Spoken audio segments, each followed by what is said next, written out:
Welcome to the Defense and Aerospace Report Daily Podcast. I'm your host, Vago Muradian. Our podcast is brought to you by Bell. Since 1935, Bell has been redefining flight. Learn more about its pioneering spirit at bellflight.com. The coronavirus pandemic has been delivering a devastating impact to people worldwide and originated in the wet markets of Wuhan, China. It has since ground the Chinese economy to a virtual standstill that has had global economic implications. Joining us to discuss the lasting impact of the corona pandemic on China, its role as a great power, and more is Christine Lee, Associate Fellow in the Asia Security Program at the Center for a New American Security. And I should also note that she is the 2019-2020 recipient of CNASA's U.S. Army First Lieutenant Andrew J. Basovich Jr. Award. Christine, thanks so much for joining us. Thank you very much for having me today. You watched China very closely. Obviously, there's the immediate economic and social impact in terms of displacement, lockdowns, and economic damage in China. But what are the long-term implications for Xi Jinping and the Chinese Communist Party? Xi gained a life term by promising the Council of Elders that he would stick it to America and take back Taiwan. It's not clear either one of those has happened altogether that successfully. And the party itself has enjoyed public support by giving people stability and steady economic prosperity, indeed lifting more people, right? I mean, half the population is now kind of qualifies as middle class, which is an extraordinary accomplishment. But now all of that is in jeopardy. What does all of this instability mean in terms of China, its role and its regional role? That is, given that it's been working that regional equation very hard in order to build its sort of global cred as a great power. So I think we need to, and by we, I mean U.S. political leaders and analysts, need to think about and put ourselves in Xi Jinping's shoes and think about his dilemma in the early days of the outbreak of the virus. And I think it really boiled down to two, and in his case, competing principles of crisis management. And that's of transparency, getting the public the information that it needs to successfully navigate tumultuous time, and that of control. And I think, Xi was caught in a really delicate balancing act between projecting an image of total control while deflecting blame onto local and provincial officials. And interestingly, I'd note that Xi made the decision to personalize the crisis, and we saw this in his speech before the Politburo at the height of the crisis in February, and really staked his personal reputation on the management of the crisis. And in some ways, this crisis is the culmination of Xi Jinping's consolidation of power and really underscored some of the systemic risks that he's created as a result. I think we're seeing that the party structure is more brittle than ever before. We might see political purges becoming more the norm. And the centralization of power, we saw that also exacerbating the disconnect between the central authority and provincial governments at the same time. Where are we going next? There are some analyst friends of mine, including in the region, who are a little concerned that, for example, if there's an existential threat to the party, this could be very, very problematic, and that the government may want to lash out externally, right? That at some point, the leadership may conclude the pain is worth, for example, a Taiwan invasion. And if you look at it, Xi has had to back down twice, something which he said he would never do. In Hong Kong, he backed down, and the first time internally, his administration backed down in the face of overwhelming Chinese popular criticism of how the corona epidemic was being handled. How did all of these dynamic factors affect us going forward? The lessons that the CCP may glean from the ongoing coronavirus crisis is it'll occur at two levels, right? On one level, there's the internal domestic political environment. And on the second level, there's the external foreign policy adjustments that may occur that you alluded to in your question.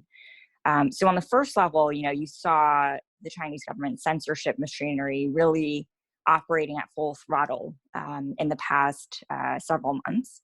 And I think that in the months and years ahead, we can likely foresee a further hardening of the political and information environment within China.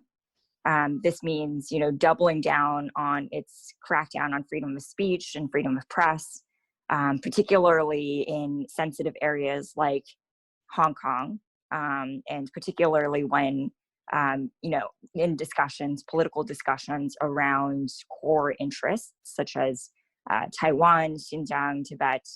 And so I think that you'll see a further movement toward this pursuit of total control. And my concern is that these measures will eventually backfire and push the country, China, to a new cracking point, potentially, an increased frequency of protests. Already you're seeing more effective, circumvention of information controls that the party has imposed, potentially accelerated elite immigration. And I think, when faced with these internal domestic threats, that leads to the second sort of set of calculations that the Chinese government will have to make with regards to, its periphery. And you mentioned Taiwan. I'd add, the South China Sea to that equation. And it's a great question of whether potential domestic instability will change the risk calculus of the Chinese Communist Party when, dealing with its proclaimed core interests like Taiwan and the South China Sea. I think what's important to note is that China's military budget has declined relative to that of the United States, and it doesn't have experience managing periods of retrenchment. And so it's something to consider when you're thinking about the Chinese Communist Party's risk calculus. What happens economically? Because there is a concern that a lot of folks who've got supply lines in China may decide to move their supply lines out of China, in part because of risk. How much of this, and there have been stories about how Chinese economic growth could actually, not just flatten, but perhaps even be negative, although it's a little bit early to call that at this point. Where do you see that going? Because economic growth is the single greatest lever that the party has been able to use for stability in China. Right. So I think, Beijing is really seeing a perfect storm right now in terms of the economic situation.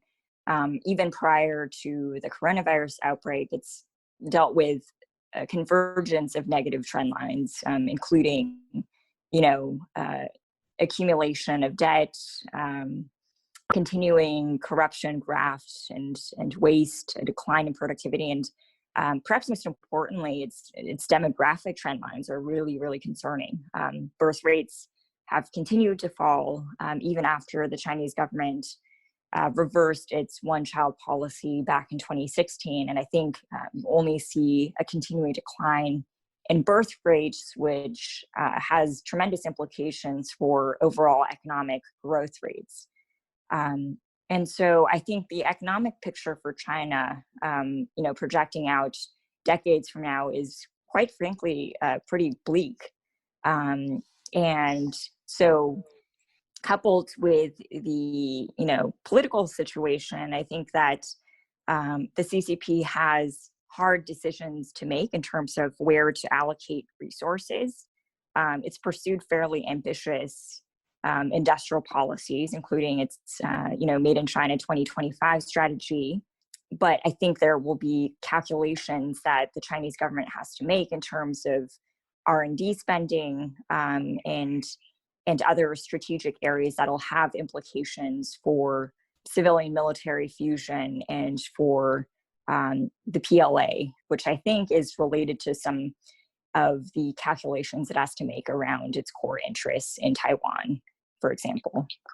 And in about 30 seconds, so should we expect China to get more dangerous or less dangerous? Retrench internally or potentially become more dangerous externally, right? External foes really help you marshal nationalism at home, something that the Chinese government has steadily been fanning for the last couple of decades. So I think we've seen, at least even just from this past few months after the outbreak of the coronavirus crisis, that the Chinese Communist Party is surprisingly resilient, and it's able to bounce back pretty quickly and is creative about the different policy levers that it uses. So if anything, in recent weeks, we've seen China become even more emboldened on the international stage. You've seen China propose, for example, a Chinese-led alternative to the World Health Organization. And, it's become all the more active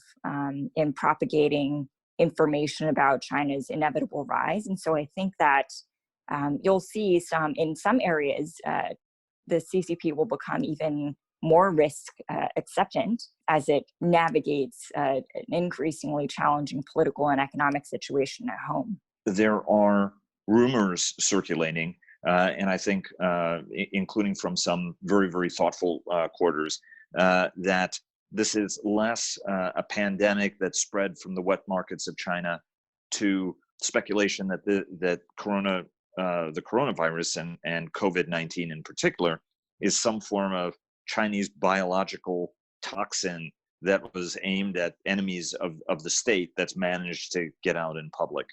Is there anything that gives credence to that speculation, given how many public health officials have been involved in sort of investigating what the source of this outbreak really was?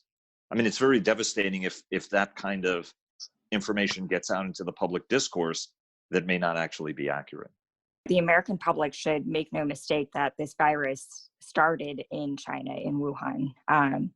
But I think that some of the speculation around whether it was a biological weapon that leaked is in some ways unproductive and sort of feeds into the fodder of Chinese misinformation. And, I think that what the United States needs to be doing now is pushing critical organizations like the World Health Organization to provide a fair and honest accounting of, one, how the outbreak started, two, how China handled the crisis, the outbreak in the early days, particularly, not through the prism of state propaganda.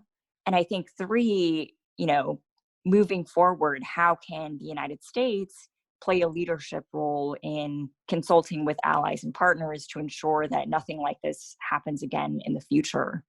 And so I think that, this is an opportunity for the United States to reassert its leadership and not become mired in the sort of disinformation or false propagation of false information that China has really been, promulgating in recent weeks. And before we go, talk to us a little bit about this tit for tat regarding journalists between Washington and Beijing. What does this mean? Where are we going? Because it's a very Cold War tit for tat. Yeah, so I think just zooming out to the bigger picture, what is China trying to do? It's trying to create an entirely alternative global information space to compete with what it sees as a Western or American-dominated information architecture, dominated by CNN and other American news agencies that operate internationally. And I think China's trying to do this on a couple of levels. First, domestically, it's cracking down on its information space within its own borders. This means a total crackdown on freedom of speech, freedom of press, tightening its controls over journalists and academics, including foreign journalists, as you mentioned. And I think fundamentally, China is exploiting the complete lack of reciprocity between the information environments within China and within democracies in the United States in particular to advance its own narratives, be it the false narratives that it's trying to popularize about the outbreak of the virus, or be it, through really promulgating all of the diplomatic efforts that China has underway, providing Italy and Iran and South Korea with masks and testing kits. And so I think it's a really complex, multi-layered information operation that the CCP has launched. since, China turned the corner around the coronavirus outbreak. And I think in many ways, the United States has sort of been caught on the back foot when it comes to shaping the information environment around the virus. Do you think that ultimately China is going to succeed in doing this, given that there is an enormous thirst by average Chinese in how the West is covering them? If the New York Times and Wall Street Journal and Washington Post aren't there, certainly The Guardian and thousands of other papers are in China, covering China as well. Or maybe not as many, right? Well, I would say scores, maybe, right? I mean, major French news wire services, Reuters will be there, AP and the like. Yeah, I mean, I think thus far, China has been, really successful at sort of patching up what it perceives as holes in its information space, particularly when it comes to, protecting its firewall and ensuring that there's sort of a semi-permeable membrane that's created when it comes to information being kept out of China, and ensuring that information within China isn't being broadcasted outward to the world, other than what the Ministry of Foreign Affairs Information Department allows to be projected out to the world. And so, you've seen a crackdown on things like VPNs since the 2017 Party Congress. It's increasingly difficult to access American social media platforms like Twitter and Facebook, which are all mediums by which American media use to post and send around links to their articles. And so I think it's been remarkably successful in creating this alternative information space, and it's really trying to export this outward with, I think, equally remarkable success thus far, given that there isn't really a compelling alternative narrative that the United States has been able to, work with allies and partners to project outwards to compete with what the Chinese government is setting forth. What's the best way for the United States and the West to do that? I think it goes back to taking a stand for multilateralism and reclaiming a position of global leadership in international organizations and standard setting bodies. And also, I think the other space to watch is sort of looking at new technologies by which information is disseminated. And so, China is investing heavily in the space. You see Chinese designed and marketed social media apps proliferating beyond China's borders. And that is what's enabling the CCP TikTok, to really, TikTok for example, which there's a concern that China is collecting information on Chinese-born, now naturalized Americans using these social media apps, including WeChat as well. Yes, WeChat.